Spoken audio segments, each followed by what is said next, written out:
letter from the Gantry. Thanks, Neil. One Gantry I've never been on is that at Brunton Park, the long-time home of Carlisle United. I was heading there once for a midweek cup tie over 20 years ago now.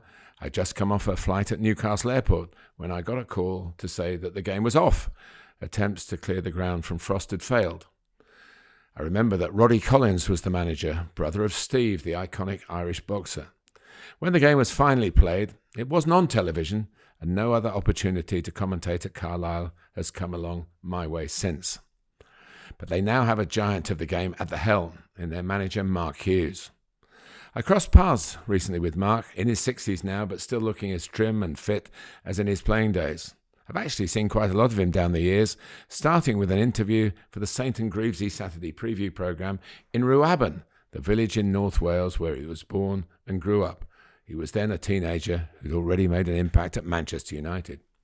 I was on duty in 1987 in Prague when he led the Wales attack against the then Czechoslovakia, knowing that straight after the international he would be whisked away to a private plane by his then club Bayern Munich to fly back to Germany for their fixture that very evening. 2 games in one day. Mark Hughes would not have been fazed by that. A couple of years later, when he was back at Manchester United, he was part of the team preparing to face the defending champions Arsenal on the opening day of the 1989-90 season. In the home dressing room, they were introduced to a man described as the new owner at Old Trafford, Michael Knighton. Shortly after those introductions, Knighton himself was in United kit and out on the pitch doing keepy-uppies and announcing himself to the crowd. Up on the Gantry, I'd been alerted that this might happen and covered the pre-game Knighton show for ITV's Saturday afternoon flagship programme World of Sport. United won the game 4-1 and Mark Hughes put them 2-1 up in the 63rd minute. The price for Knighton's intended purchase was just £10 million, but he couldn't stump up the money, though he did spend some time on the board. He left to buy another United, the aforementioned Carlisle, his ownership including a spell of over a year as their manager. Mark Hughes has put himself on that list of Carlisle bosses in February of this year, showing his deep love for football after a playing career for 5 different teams in the Premier League, the old First Division before that, plus Barcelona and Bayern Munich, and a managerial CV including 6 Premier League clubs. Throw in 72 caps for Wales and 5 years as their head coach, and you're looking at one of the game's greatest servants. He was in charge of Queen's Park Rangers on the last day of that 2011-12 season against another club he previously managed, Manchester City. Despite relegation being a possible, maybe even probable consequence of defeat, he told me the night before that he'd picked a team, in his own words, to have a right go, which is certainly what QPR did. They led at the Etihad going into added time before Edin Dzeko and Sergio Aguero rewrote history. And defeat didn't mean relegation, thanks to a result elsewhere. This is only Carlisle's second campaign in the National League.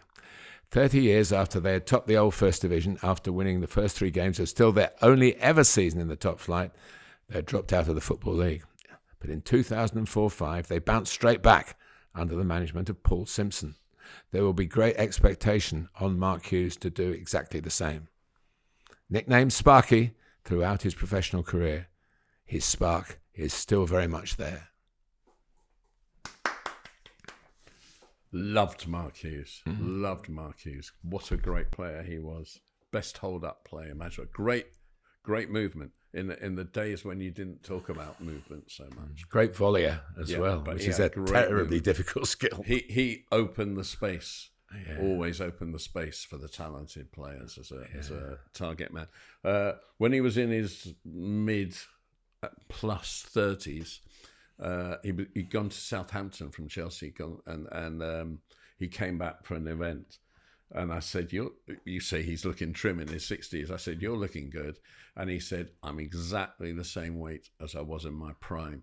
The unfortunate thing is it's all come off my face and gone on my arse. Loved Mark Hughes. Loved Mark Hughes. I've just looked up Michael Knighton. He's 73 years old. He's retired as a businessman, and he spends his life writing poetry, making art, and sculpting. Yes. Exactly. Something he was more suited to, maybe. But he was a youth team player. He was So for him to go out and juggle the ball on the field wasn't as surprising. It wasn't just somebody from, I don't know, the city or something like that. He, the normal profile of a football club director or certainly a money man. He had been at clubs. I think Everton was one of them.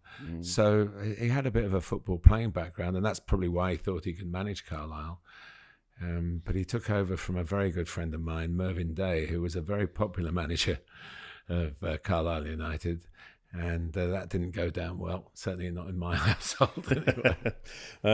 Letter from the Gantry. Martin Tyler's letters from the Gantry can be read as well on substack.com under the Joy of Football moniker, where his letters and my writing go together as well. Give it a look.